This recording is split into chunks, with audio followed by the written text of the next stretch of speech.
मैया मोनायावहाय मोनथिदों नालाय खोन्थाहैदों ओमफ्राय दा मैया मोनायावथ' फैनो हायाखिसै ओमफ्राय नै दा दिनैहाय आङो लांनो होनना फैदों आरो दा बे लांनो होनना फैनायावहाय मोनथिफैबाय मा बेयो गनाया 15 दिनसो जाबाय जाहैदों ओमफ्राय बे 15 दिनावहाय बै मुस्लिमफोरा माने नुबाय थाबाय ओमफ्राय माने बर'फोरनो हा बिगुमानो खोन्थायाखै ओमफ्राय नै मैयासो खिथाहैदोंनो जेनेबा हा बिगुमानो ओमफ्राय दा हा बिगुमाया फैबाय नायफैबाय नोंमारगौ सैथो ओमफ्राय दा बे दैखौहाय मैयानिफ्राय बर'फ्रा लांजेनबाय आरो जेनेबा मोनथिया जायफोरा फारि हायखांना लांबाय ओमफ्राय दा लांनायाथ' लांबाय ओमफ्राय दासिम माने बाहायथ'वाखै आरो लोंथ'वाखै बा फुनथ'वाखै ओमफ्राय नै दा बेयावहाय बिमा गंगा जाखारफैदों आरो माने 7 जन बिब' बिनानाव जाहैदों बे 7 जन बिब' बिनानावा बेहाय माने मोननो फिसाफोरखौ बेमार आजार सानाय सुनाय बिस बिदेना अनेक रोखोमनि बेमारखौ हामनो थाखाय माने बिमा गंगाया माने नुजाफैदों जाहैदों आरो ओमफ्राय दा नुजाफैनायावहाय दा दिनैहाय फुजा फानि होबाय लक्षी बिमाखौ फुजा होनानै लांबाय बे हा बिगुमाया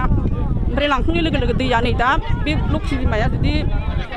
दहाय फुङाव रागा जोंदोंमोन ना मादोंमोन दैया गवा जादोंमोन आरो ओमफ्राय नै दा न'आव फुजा होनानै लांबाय लांनानै न'आव दोनहैनाय लोगो लोगो दैया माने अभार जाबाय आरोखि फुवा गगासिनो दङ ओमफ्राय नै दा दिनैनिफ्राय फुजा होनानै मा दा माने हरसिगोन आरोखि आराम गंगाया आंनि दैखौ लांनानै जेनेबा 7 बार सानाय सुनायाव नाख्लायनानै लानांगोन ओमफ्राय दै बिमा गंगायावहाय 7 फोथा होनानै दुगैबानो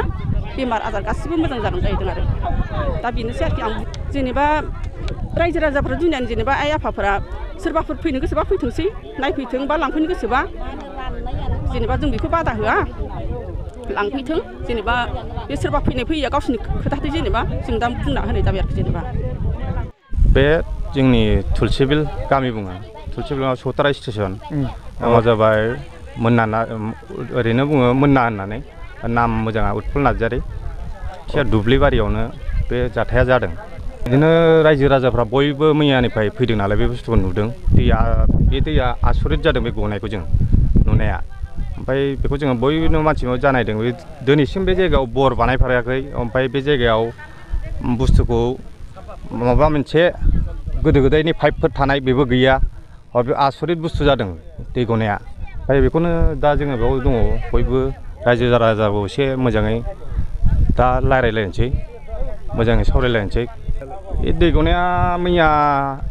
मैयानि 11थासोआवसो जागोन बिदि जादों जाथाया ओमफ्राय बिदिलाय जों एफा बोसोरनिफ्राय जाबोबाय उन्दैनिफ्राय देरबोबाय जोङो बे जायगायाव बिदि जाथाय जायाखैमोन आरो नै बिसोरो हासाफोरबो दंजोबो बिसोरो नुदों दिनैबो एफा बोसोर जाबाय जोङो देरबोबाय बे जायगायाव बिदि जाफेराखैमोन बे बुस्थुआ तुलसिबिलाव आसरित जादों बे बुस्थुआ जोंबो आसरित जाबाय बे बुस्थुखौ नुनानै दा ओंखायनो जोङो बेरा होनाय जाबाय बे बुस्थुखौ मोजाङैनो रायजो राजा सोरबाबो जाथिनि खोथा गैयाबाव बयबो धोरोमबो फैनो हागोन गासिबो धोरोमनि मानसिया फैनो हागोन बाव नायनो हागोन रायजो राजाफ्रा আর বেনেছে আংনি কথায়া আমরা জানা মতে এখানে 20 বছর থেকে মানুষ আবাদ করে এখানে কোনো বোরিং সরিং ছিল না এখন চৈত্র মাসে মাটির তল থেকে জল বাইরে হতেছে এখানে আল্লাহর দান না ভগবানের দান আমরা কিছু জানি না যার ফলে দুনিয়ার মানুষ এখানে আসে ভিড় করতেছে সবাই দেখতেছে পানিটা বাইরে হয়ে আছে এই চৈত্র মাসত চৈত্র সহজে পানি তো উপর থাকে না বিশেষ করে নিচে যায় কিন্তু এখানে পানিটা উপর পাশে উঠিয়ে আসে এখনও পানিটা উঠিয়ে আছে পানিটা তো শুকায় না পানিটা আসি আছে শুকায় না এটা 12 বছর ধরে আবাদ করি 12-13 বছর হয়েছে আর কি তো কোনো কিছুই পাইনি তো এবার এই যে আমার বাচ্চাগুলা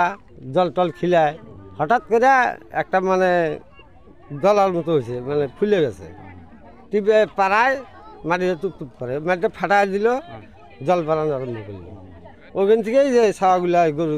জল খিলায় জলকে এই হুলস্থুল এই মোটামুটি 2 মাস আগের থেকে জলটা পাড়ায় গুরুত্ব দেয় নাই আর কি কাকে আমরা চেহারাগুলো সবাই জানে জল বাড়ায় হাটে বাজারেও কয় বাড়ায় জল বাড়ায় গুরুত্ব দেয় নাই জল বাড়ায় গরু খিলে এইটুকুই গরু গাও ধোয়ায় হ্যাঁ পরে বা কালকে কায় মানে বড়গুলো আসে দেখছে নাকি বেড়সাওয়াগুলা তা আমার মহাজন আমি ভাবছি মহাজন জানে আমার মহাজন বলে খবরই পায় না পরে কালকে মহাজনের খবরটা দিছে